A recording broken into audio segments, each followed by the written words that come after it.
E invocó Jabes al Dios de Israel diciendo: oh, si me dieras bendición y ensancharas mi territorio, y si tu mano estuviera conmigo y me libraras del mal para que no me dañe. Y le otorgó Dios lo que pidió.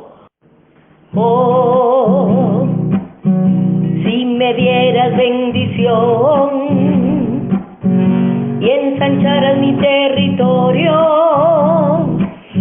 y si tu mano estuviera conmigo y me libraras del mal para que no me dañe. Muy buenos días, queridos hermanos. Espero que hayan pasado un feliz fin de semana acompañando a sus madres, a sus esposas, de una forma especial, como ellas se lo merecen. Nosotros hemos pasado, gracias a Dios, momentos muy intensos y muy hermosos con nuestras familias. Hoy permítame orar antes de dar la enseñanza que tengo concebida para hoy. Padre, en el nombre de Jesús te adoro y te bendigo, te exalto y te glorifico por lo que tú eres.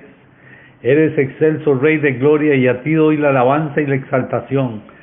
Gracias por permitirme a través de esta forma, Señor, comunicarme con ustedes. Hacerlo, Señor, de alguna forma, de tener comunión personal con ustedes, y eso me llena de gozo y de alegría, y en el nombre de Jesús te alabamos y te bendecimos. Es un día muy especial. Dios nos ha dado la vida, nos ha dado el existir.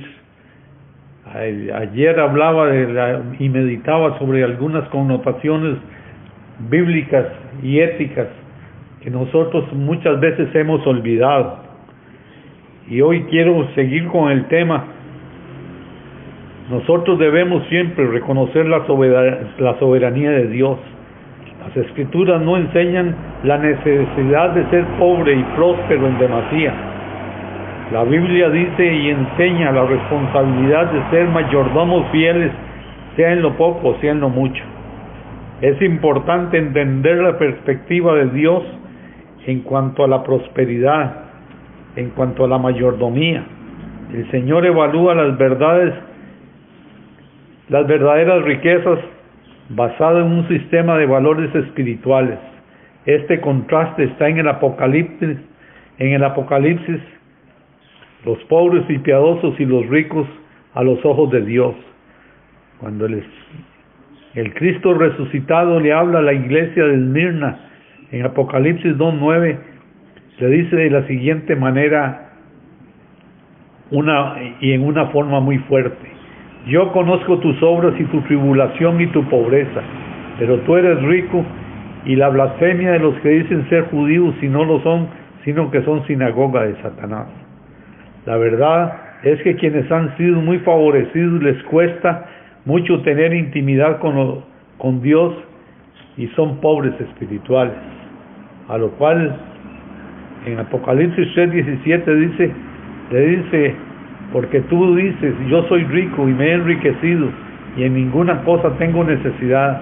¿No sabes que eres un desventurado, miserable, pobre, ciego y desnudo? Vea qué calificativos más fuertes usa el Señor para algunas personas que pierden la perspectiva de Dios por las cuestiones materiales. Pero esto nos lleva a nosotros a ver la perspectiva bíblica en cuanto a algunos problemas que nosotros tenemos y enfrentamos en nuestra vida personal como cristianos. Muchas veces tenemos diferencias que nos demandan a nosotros como cristianos una forma adecuada de conducirnos.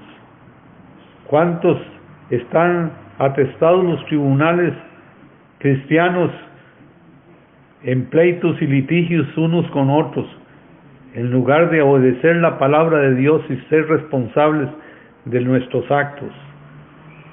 Lo que pasa es que hay un alto costo para el reino de los cielos cuando nosotros entramos en litigios y nos negamos a perdonar.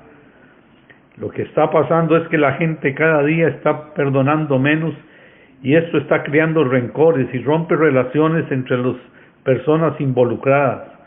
Los sistemas judiciales proveen una solución técnica al problema, pero no toca los problemas de los enojos y la falta de perdón. Sin embargo, la Biblia enfatiza en la meta que debe ser la reconciliación. Analicemos nosotros uno de los protocolos que está en la palabra de Dios. En el Sermón del Monte, en Mateo 5, 23, 24, nos dice: por tanto, si traes ofrenda al altar y allí te acuerdas que tu hermano tiene algo contra ti, vean el énfasis que hace, que no podemos jugar de cristianos cuando nosotros no hemos puesto por obra la palabra de Dios. Le dice: deja allí tu ofrenda delante del altar, anda, reconcíliate primero con tu hermano y entonces ven y presenta tu ofrenda. Las Escrituras dicen claramente que cuando dos cristianos se enfrentan en problemas entre sí, deben solucionar los problemas en la casa. La ropa íntima se lava en casa, dicen el proverbio popular, a lo cual el apóstol Pablo habla en 1 Corintios capítulo 6, verso 1 al 7. Dice: si osa alguno de vosotros cuando tiene algo contra otro ir a juicio delante de los injustos y no delante de los santos. Vea que hay un protocolo previamente establecido para las diferencias que hemos tenido nosotros con nuestros hermanos. ¿O no sabéis que los santos han de juzgar al mundo? Y si el mundo ha de ser juzgado por nosotros, somos indignos de juzgar las cosas más pequeñas. Vea que Dios quiere exaltarnos, quiere que nosotros seamos irreprensibles, personas cuyo testimonio sea como una carta leída. ¿O no sabéis que hemos de juzgar a los ángeles, cuanto más las cosas de esta vida? Si pues tenéis juicios sobre cosas de esta vida, ponéis para juzgar a los que son de menor estima. Para avergonzarlos os digo, pues que no hay entre vosotros sabio, ni aun uno, que pueda juzgar entre los hermanos. Vea que hay una fuerte reprensión, una áspera reprensión, y le dice a la iglesia, nos dice a nosotros como cristianos, ¿qué es lo que han aprendido ustedes? ¿Qué han puesto por obra para que no puedan guiar a las personas que han madurado menos? Sino que el hermano con el hermano pleitea en juicio, y esto ante los incrédulos. Vea que muchas veces motivamos la incredulidad por ver muchas contiendas dentro de la misma iglesia. Así que por cierto, es ya una falta entre nosotros que tengáis pleitos entre nosotros mismos. ¿Por qué no sufrís más bien el agravio? ¿Por qué no sufrís más bien el ser defraudado? Nosotros somos llamados a ser sabios, entendidos y expertos, y a manejar con sabia mansedumbre la reprensión, que cuando se nos demanda una cosa, la palabra de Dios podemos poner por obra. La Escritura además demanda, antes de ir a un problema, a un litigio judicial entre los hermanos que va a hacer una amplia separación emocional, espiritual y material, sigamos los protocolos que dejó la palabra de Dios a través de su Hijo Jesucristo. En Mateo 18, 15 al 17 dice: por tanto, si tu hermano peca contra ti, ve y repréndele estando tú y él solos. Si te oyere, has ganado a tu hermano. Mas si no te oyere, toma aún contigo a uno o dos, para que en boca de 2 o 3 testigos conste toda palabra. Y si no lo oyere a ellos, dilo a la iglesia. Y si no oyere a la iglesia, tenle por gentil o publicano. La primera cosa que la palabra de Dios nos ordena es hacerlo en privado, nosotros y la persona que está ofendida. Hemos usado nosotros este protocolo dentro de la iglesia para arreglar problemas. No es una forma adecuada irse de una iglesia y sin dejar de arreglar un problema que tuvo con determinado hermano. ¿Por qué no en privado no se sentó con el ofendido y confrontó a su adversario en privado con sus demandas? Y si esto no se resuelve, la situación le da una segunda alternativa, el protocolo de Dios. 2. Vaya con 1 o 2 testigos. La persona ofendida debe regresar con 2 testigos que confirmen los hechos o ayuden a resolver el problema. Y así, si aún no se resuelve, sigue una tercera parte del protocolo. Dilo a la iglesia. Vea que este beneficio es un proceso de encontrar una solución justa, que las personas puedan perdonarse y salir. Hay también dentro de las cuestiones éticas y morales que nosotros pasamos, hay un problema. ¿Debe el cristiano pagar o no pagar impuestos? ¿Es bueno evadir impuestos? ¿Es bueno falsear la declaración de los impuestos? ¿Qué dice la palabra de Dios con el pago de los impuestos? Esta pregunta se le hicieron al Señor Jesús y la contestó. Por lo cual, nosotros debemos, como hijos de Dios, apegarnos a lo que la palabra de Dios dice. En Lucas 20, 22 al 25, dice: ¿no es lícito dar tributo a César o no?, preguntaron. Mas él, comprendiendo la astucia de ellos, les dijo: ¿por qué me tentáis? Mostradme la moneda. ¿De quién tiene esta imagen y esta inscripción? Y respondiendo le dijeron: de César. Entonces él les dijo: pues dad a César lo que es de César y a Dios lo que es de Dios. Esta enseñanza bíblica va diametralmente en contra de lo que la sociedad enseña. Nuestra cultura nos incita a evadir impuestos bajo la excusa de ser pobres. La Biblia nos ordena pagar todos los impuestos. El apóstol Pablo en Romanos 13:1 dijo: sométase toda persona a las autoridades superiores, porque no hay autoridad sino de parte de Dios, y las que hay por Dios han sido establecidas. Y en el verso 6 y 7 continúa diciendo: por esto pagáis también los tributos, porque son servidores de Dios, que atienden continuamente a esto mismo. Pagad todo lo que debéis, al que tributo, tributo, al que impuesto, impuesto, y al que respeto, respeto, y al que honra, honra. A pesar del ambiente abusivo e inmoral del régimen romano en que fue escrita la carta, que a veces escasamente les dejaba para comer, pero por tanto, ayer como hoy, nos desafía un compromiso y una determinación de servir solamente a Dios.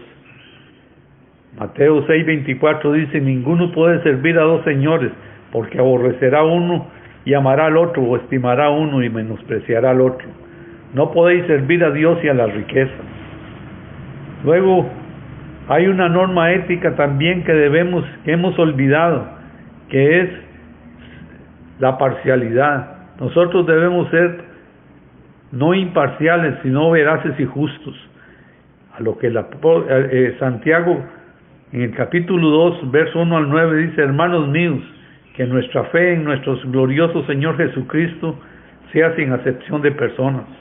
Vea que para Dios no hay ricos ni pobres, simplemente hay hijos de Dios que obedecen. Número 2, porque si en nuestra congregación entra un hombre de anillo de oro con ropa espléndida, y también entra un pobre con vestido andrajoso, para Dios todos somos iguales, y tanto vale el que ha sido favorecido como el que no lo ha sido. Y si miráis con agrado al que trae ropa espléndida y le decís: siéntate tú aquí en un buen lugar, y decís al pobre: estate tú allí en pie y siéntate aquí bajo mi estrado, ¿no hacéis distinción entre vosotros mismos y venís a ser jueces con malos pensamientos? Hermanos míos, amados, oíd: ¿no ha elegido Dios a los pobres de este mundo para que sean ricos en fe y herederos en el reino que ha prometido a los que le aman? En la enseñanza de ayer decía que por eso al que ha sido muy favorecido le cuesta manejarse bien en la relación íntima con Dios. Pero vosotros habéis afrentado al pobre, no os oprimen los ricos, ¿no son ellos los mismos que nos arrastran a los tribunales? ¿No blasfeman ellos el buen nombre que fue invocado sobre nosotros? Si en verdad cumplís la ley real, conforme a la Escritura, amarás a tu prójimo como a ti mismo, bien hacéis. Pero si hacéis acepción de personas y cometéis pecado y quedáis convictos por ley como transgresores. Vea que no es sabio hacer acepción de personas y volcarnos con una forma parcial hacia determinado lugar, en nuestra imparcialidad, que nuestra sabiduría nos lleve siempre a hacer cosas correctas, cosas veraces. La parcialidad no se basa solamente en las cosas materiales de una persona, también se puede basar en su educación, posición social o nivel espiritual de la iglesia. Vuelvo al verso 9, dice: pero si hacéis acepción de personas, cometéis pecado y quedáis convictos por la ley como transgresor. Vea que el hacer acepción de personas es un pecado y que tarde o temprano nos lo van a cobrar. En el verso 10 del capítulo 12 de Romanos dice: amaos un fraternal en cuanto a honra, prefiriendo los unos a los otros. Sin acepción de personas, nosotros debemos amarnos, porque es un mandamiento de Dios. Un nuevo mandamiento os doy, que os améis unos a otros. En Filipenses capítulo 2 verso 3 dice: nada hagáis por contienda o por vanagloria, antes bien con humildad, estimando cada uno a los demás como superiores a sí mismo. ¿Qué debo hacer yo para que mi buen testimonio sea? Debemos dejar un legado a nuestros hijos y a nuestra familia. Tal es el padre, tales son los hijos. Y primero debemos hacerlo a través de comunicación verbal, a través de actos presenciales. En Deuteronomio capítulo 6, versos 6 y 7 dice: y estas palabras que yo te mando hoy estarán sobre tu corazón, y las repetirás a tus hijos y hablarás de ellas estando en tu casa, andando por el camino, al acostarse o cuando te levantes. Debemos instruir verbalmente a los hijos en el camino del Señor, y esto debe ser parte de una rutina diaria. Debe ser parte de la formación espiritual que reciban nuestros hijos como un ejemplo que recibieron de sus padres, que lo van a atesorar. Ese testimonio de nosotros como padres y como maestros, de ser buenos ejemplos, ser fiel testimonio y fiel representante del cielo aquí en la tierra como embajadores, y a cómo manejar lo que Dios nos ha dado. Esa cosa tiene que pasar, esa sabiduría tiene que pasar a nuestros hijos. En Romanos 11.1 dice, en Primera de Corintios 11.1 dice: sed imitadores de mí, así como yo de Cristo. Y en Lucas 6.40 dice: el discípulo no es superior a su maestro, mas todo lo que fuere perfeccionado será como su maestro.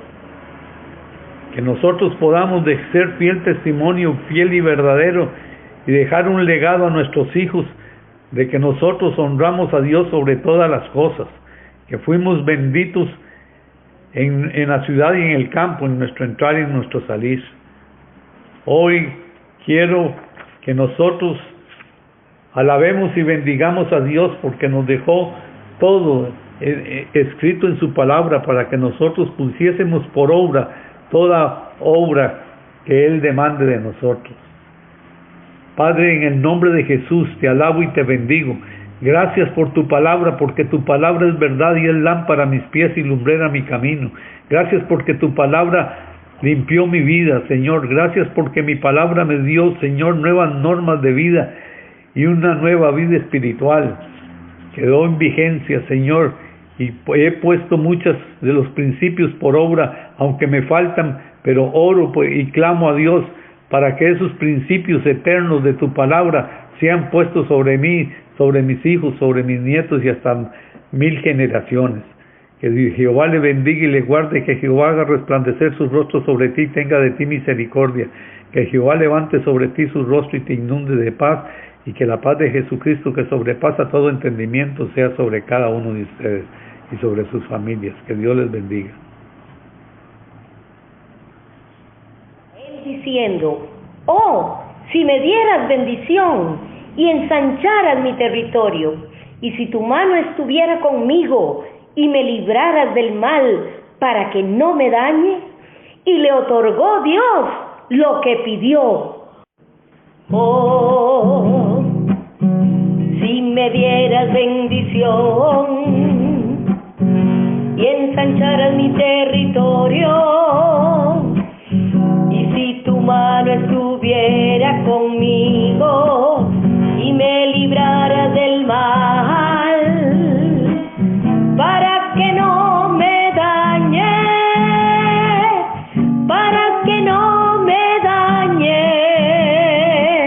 y me libraras del mal, para que no me